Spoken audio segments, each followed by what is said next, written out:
খবর শুনছেন সংবাদ বার্তা ইউটিউব চ্যানেল থেকে। আজকের বিশেষ বিশেষ খবর হলো, রাস্তা নাকি ছোটখাটো পুকুর, টিএমসি পিছিয়ে থাকতে ইচ্ছা করে করছে না সংস্কার, দাবি বিজেপির। রাজ্য শিল্প বিনিয়োগ বাধা দিচ্ছে কেন্দ্র, আক্রমণ ফিরহাদ হাকিমের। জমি দখল নিয়ে মহিলাকে মারধর, গ্রেপ্তার বিজেপি নেতা। দুর্নীতিতে জড়িত অফিসে গ্রেপ্তার করা উচিত, সংসদে আক্রমণ সৌমিত্র খাঁর। ফিরহাদ হাকিমের বিরুদ্ধে বিতর্কিত মন্তব্যের অভিযোগে বিধানসভায় তুলকালাম, কি বললেন কুণাল। জমি বিবাদের জের বাড়িতে ভাঙচুর, মারধরের অভিযোগ তৃণমূলের বিরুদ্ধে। তৃণমূল বিধায়কের উপর হামলা শুভেন্দুর। প্রতিদিন নিয়মিত সঠিক খবর শোনার জন্য আমাদের চ্যানেলটিকে সাবস্ক্রাইব করুন। আসছে বিস্তারিত খবরে। তৃণমূল নেতার দাদাগিরি, আর এবার সেই রকমই ঘটনা ঘটল কাল্লা শহরের দেবনাথ পাড়ায়। আর সেই ভিডিও ভাইরাল হতেই চাঞ্চল্য ছড়ালো এলাকায়। তৃণমূল নেতার নাম গোপাল তেওয়ারি। অভিযোগ, প্রাচীর দেওয়ার নিয়ে বিবাদে এক মহিলাকে বাড়িতে ঢুকে মারধর করলেন তিনি। শুধু ওই মহিলাই নয়, তার বাড়ির সদস্যদের উপরেও হামলা চালান তিনি। তবে তৃণমূল নেতা গোপালের দাবি, তিনি সেই জায়গাটি কিনেছেন, সমস্ত কাগজপত্র তার আছে, কিন্তু তা পাঁচিল দিয়ে ঘিরতে যেতেই বাধা দেওয়া হয়। অপরদিকে আক্রান্তকারীদের অভিযোগ, গোপাল একদল ছেলে নিয়ে তার বাড়িতে ঢোকেন। তখন বাড়িতে ছিলেন এক মহিলা, তাকে চটথাপ্পড় ঠেলাঠেলি করা হয়। অপরদিকে কাল্লা শহর তৃণমূল সাধারণ সম্পাদক গোপাল তেওয়ারির বক্তব্য,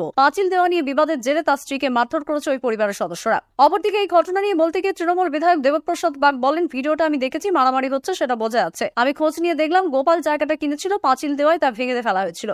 তা নিয়েই গোলমাল হয়েছে। নিজের হাতে তুলে নেওয়া উচিত নয় আইন, পুলিশের আছে সেটাখানে জানাতে পারতো। আর ভিডিওতে দেখা যাচ্ছে মহিলাও হাত চালাচ্ছে। অভিযোগ দুদিক থেকে এসেছে, নিরাপত্তা তদন্ত করুক, এটাই আমি চাই। উল্লেখ্য, একদিকে যখন 21-এর মঞ্চ থেকে মমতা বন্দ্যোপাধ্যায়, অভিষেক বন্দ্যোপাধ্যায় দলের নেতাকর্মীদের সাধারণ মানুষের কাছে গিয়ে ভুলের জন্য ক্ষমা চাইতে বলছেন, মানুষের পাশে থাকতে বলছেন, সেই নির্দেশকে উপেক্ষা করে ফের তৃণমূল নেতাদের দাদাগিরি। তৃণমূল নেতার ঠিক উল্টো দিকে কাজটা করছেন রাজ্য জুড়ে। আর তার সর্বশেষ উদাহরণ হলো কালনার গোপাল তেওয়ারি। বীরভূমের অন্তরে কান পাতলেই শোনা যেত অনুব্রত মণ্ডলের সঙ্গে কাজল শেখের বিরোধের কথা। একাধিকবার দুই নেতার অনুগামীদের মধ্যে কোন্দল দেখা দিয়েছে। এবার সেই কেষ্ট সুখ্যাতি করেই জল্পনা পাড়ালেন কাজল, বললেন, আমরা অনুব্রত মণ্ডলের টিম। বীরভূম জেলার সমস্ত তৃণমূল নেতা নেত্রীরা রয়েছেন। এরপর তাকে প্রশ্ন, এখানে কি কোনো রহস্য দেখতে পাচ্ছেন, গন্ধ পাচ্ছেন? এখান থেকে একটু যান তৃণমূল কার্যালয়, সেখানে বীরভূম জেলার অভিভাবক অনুব্রত মণ্ডলের ছবি লাগানো আছে। পরক্ষণেই তিনি বলেন, অনুব্রত মণ্ডলের টিম আমরা। টিম অনুব্রত পঞ্চায়েত থেকে লোকসভা সমস্ত জায়গায় উত্তীর্ণ করেছেন আমাদের।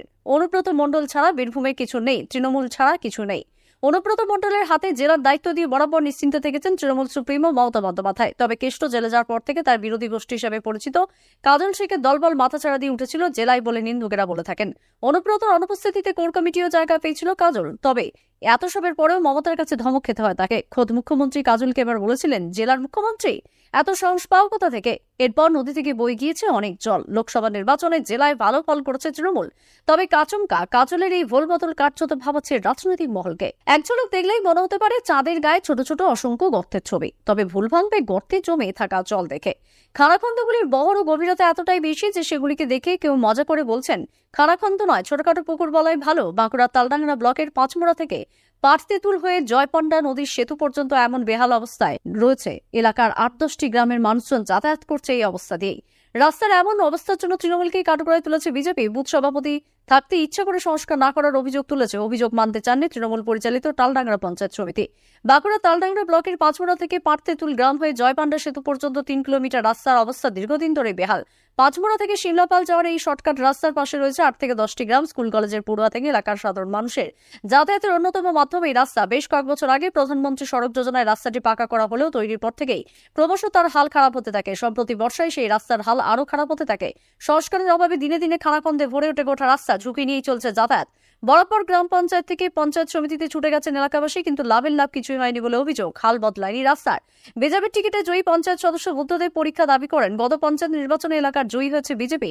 সদ্য শেষ হওয়া লোকসভা নির্বাচনে এগিয়ে রয়েছে বিজেপি। তাই তৃণমূল পরিচালিত পাঁচমোড়া পঞ্চায়েত থেকে শুরু করে তৃণমূল পরিচালিত তালডাংরা পঞ্চায়েত সমিতি রাস্তাটি সংস্কারের কোনো উদ্যোগ নেয়নি। অভিযোগ উড়িয়ে তালডাংরা পঞ্চায়েত সমিতির সভাপতি গণেশ রায়ের দাবি, দ্রুত রাস্তা সংস্কারের কাজ শুরু হবে। নীতি আয়োগের বৈঠক থেকে মুখ্যমন্ত্রী মমতা বন্দ্যোপাধ্যায় বেরিয়ে আসা নিয়ে চাপানুতর চলছে। দেশের অর্থমন্ত্রী নির্মলা সীতারামনের মন্তব্যের পরে পাল্টা প্রতিক্রিয়া দিলেন রাজ্যের মুখ্যমন্ত্রী। মমতা বলেন, আমি ওই 3-4 মিনিটের মধ্যে যা বলার বলেছি, বাংলার বঞ্চনার কথা বলেছি, সবার কথা বলেছি। আপনারা তো শুধু ছবি লাগান আর নির্দেশ দেন, কাজ তো রাজ্যকে করতে হয়, রাজ্যগুলোকে পঙ্গু করে দেন। সেই সঙ্গে তিনি জানান, রাস্তা আবাস যোজনা 100 দিনের কাজের প্রসঙ্গও তুলেছেন নীতি আয়োগের বৈঠকে। সেই প্রসঙ্গে উত্তরবঙ্গ প্রসঙ্গ নিয়ে এবার সরব মমতা। তিনি বলেন, ইন্দো ভুটান রিভার কমিশনের কথা বলেছি, উত্তরবঙ্গ নিয়ে দেওয়া উচিত। তিস্তার জল চলে গেলে পানীয় জল পাবে না উত্তরবঙ্গ। তিস্তার জল বাংলাদেশে চলে গেলে গ্রীষ্মকালে শীতকালে উত্তরবঙ্গের মানুষ কি পাবে? রাজ্যের সঙ্গে আলোচনা না করে ফারাক্কার চুক্তি পুনর্কীকরণ করা নিয়ে কেন্দ্রকে আক্রমণ করেন বাংলার মুখ্যমন্ত্রী। নীতি আয়োগের বৈঠক নিয়ে মমতা বন্দ্যোপাধ্যায়ের অভিযোগ ছিল বক্তব্য শুরুর 5 মিনিটের মাথায় তার মাইক বন্ধ করে দেওয়া হয়। পরে প্রেস ইনফরমেশন ব্যুরোর পক্ষ থেকে বিবৃতি দিয়ে দাবি করা হয় মমতা বন্দ্যোপাধ্যায়ের মাইক বন্ধ করা হয়নি, শুধু গড়িতে দেখানো হয়েছিল যে বাংলার মুখ্যমন্ত্রীর জন্য বরাদ্দ সময় শেষ হয়ে গিয়েছে। পরে নির্মলা সীতারমণ একই সুরেই দাবি করেন সংবাদ মাধ্যমে উনি অভিযোগ করেছেন যে তার মাইক বন্ধ করে দেওয়া হয়েছিল, এটা সম্পূর্ণ মিথ্যা। রাষ্ট্রপতি দ্রৌপদী মুর্মুকে চিঠি লিখলেন প্রদেশ কংগ্রেসের সভাপতি অধীর চৌধুরী। শনিবার রাষ্ট্রপতিকে এই চিঠি পাঠানোর কথা জানিয়েছেন প্রদেশ কংগ্রেসের সভাপতি। এবারে লোকসভা নির্বাচনে পরাজিত হচ্ছেন অধীর। তারপর থেকেই যে মুর্শিদাবাদ সহ গোটা রাজ্যের কংগ্রেস কর্মীরা শাসক দল তৃণমূলের হাতে আক্রান্ত হয়েছে, মূলত সেই বিষয়টি রাষ্ট্রপতিকে লেখা চিঠিতে তুলে ধরা হয়েছে। তার এই চিঠি পাঠানোর বিষয়টি কটাক্ষ করেছে তৃণমূল। শাসক দলের কটাক্ষ বিরোধী দলনেতা শুভেন্দু অধিকারীর পরামর্শেই রাষ্ট্রপতিকে এমন চিঠি লিখেছেন অধীর। ঘটনাচক্রে অধীর যেদিন এই চিঠি রাইসিনা হিলসে পাঠিয়েছেন, সেই দিন দিল্লিতে নীতি আয়োগের বৈঠকে যোগ দিতে রাজধানীতে গিয়েছেন বাংলার মুখ্যমন্ত্রী মমতা বন্দ্যোপাধ্যায়। অধীরের দাবি পশ্চিমবঙ্গে জমি নিয়ে সবচেয়ে বড় দুর্নীতি চলছে। খোদ মুখ্যমন্ত্রী বলছেন ঘুঘুর বাসা তৈরি হয়ে গেছে জমি দপ্তরে, ভুয়ো তথ্য নথি তৈরি করে জমি কেলেঙ্কারি চলছে বাংলায়। অধীরের চিঠি প্রসঙ্গে মুখ খুলেছেন শাসক দল রাজ্য তৃণমূলের সহসভাপতি জয়প্রকাশ মজুমদার। তিনি বলেন, আসলে অধীরবাবু চিঠিতে লিখেছেন শুভেন্দুর পরামর্শেই রাজ্যে বাম এবং কংগ্রেসের বিরোধিতার সুর ঠিক করে দিচ্ছে বিজেপি। তাই তো বাংলার বঞ্চনার বিরুদ্ধে অধীরবাবুদের কখনো সরবতে দেখা যায় না। জলপাইগুড়িতে কংগ্রেস কর্মী খুনের ঘটনা প্রসঙ্গে তিনি বলেন,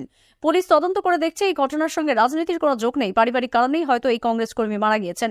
পুলিশ ঘটনা তদন্ত শুরু করেছে, কয়েকজন গ্রেপ্তার হয়েছেন। মমতা বন্দ্যোপাধ্যায়ের প্রতি আস্থা রাখুন, প্রকৃত খুনি গ্রেপ্তার হবে। সৌমিত্র খাঁর বিরুদ্ধে এফআইআর খারিজ করল কলকাতা হাইকোর্ট। বিচারপতি শুভ্রা ঘোষ খারিজ করলেন এফআইআর। 2023 সালে বাঁকুড়া সোনামুখী থানা এলাকায় একটি অশান্তির ঘটনার মামলা দায়ের করা হয় বিষ্ণুপুরের বিজেপি সাংসদের বিরুদ্ধে। সৌমিত্রের বিরুদ্ধে হিংসা ছড়ানো, মারধর এবং শ্লীলতাহানির অভিযোগ ওঠে। সেই মামলাতেই তদন্ত করে এমপি এমএলএ বিশেষ আদালত চার্জশিট পেশ করে পুলিশ। এরপরে সৌমিত্রকে তলব করেছিল নিম্ন আদালত। অভিযোগ একাধিকবার তলব করা হলেও হাজিরা দেননি তিনি, বারবার হাজিরা এড়িয়েছেন। আর তা নিয়ে বিজেপি সাংসদের বিরুদ্ধে গ্রেপ্তারি পরোয়ানা জারি করে নিম্ন আদালত। 9 জুলাই এই বিষয়ে সৌমিত্রকে হাজিরার নির্দেশ দেওয়া হয়। হাজিরা এড়ালে তাকে গ্রেপ্তারের নির্দেশ দেয় এমপি এমএলএ আদালত। এরপর সৌমিত্র সেই এফআইআর খারিজের দাবি জানান হাইকোর্টে। সেই আবেদনের পরিপ্রেক্ষিতেই আজ সাংসদের বিরুদ্ধে অভিযোগ খারিজ করে দিল হাইকোর্ট। তৃণমূল কংগ্রেসের প্রার্থী ইউসুফ পাঠানের কাছে হারের পর কার্যত অনেকটাই ব্যাকফুটে চলে গিয়েছিলেন প্রদেশ কংগ্রেস সভাপতি অধীর রঞ্জন চৌধুরী। তবে ফের একবার রাজ্য সরকারের প্রবল সমালোচনা করে সরব হলেন প্রদেশ কংগ্রেস সভাপতি। তার অভিযোগ বাংলায় অরাজকতা চলছে, কৃত্রিমভাবে সাম্প্রদায়িক হিংসা ছড়ানোর চেষ্টা চালাচ্ছে শাসক দলের হারমাত্রা।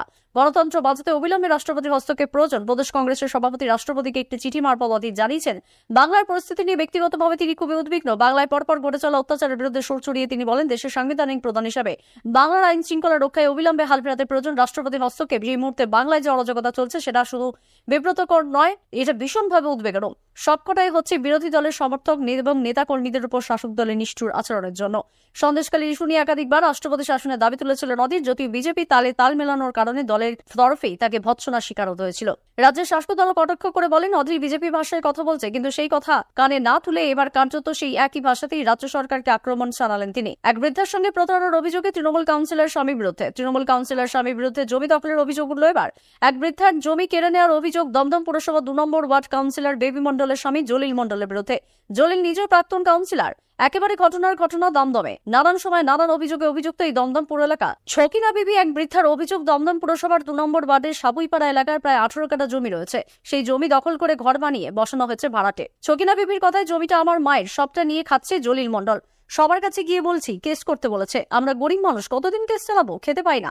এলাকার ভাড়াটেরাও বলছে জলিলদাকে ভাড়ার টাকা দিই, এই জমি তো জলিলেরই, 3000 টাকা ঘর ভাড়া দিই। এই নিয়ে দমদম পুরসভার পুরপ্রধান হরেন্দ্রনাথ সিং বলেন, আমার কাছে কোনো অভিযোগ আসেনি, স্থানীয় মানুষজন একজনও আমার কাছে এসে বলেনি, অভিযোগ পেলে আইন যা করার করবে। ডেপুটি ম্যাজিস্ট্রেটকে মেরে মুখ ফাটিয়ে দেওয়ার অভিযোগ উঠল হসপিটালের কর্মী এবং নিরাপত্তা কর্মীদের বিরুদ্ধে। ঘটনায় আটক 2 নিরাপত্তারক্ষী।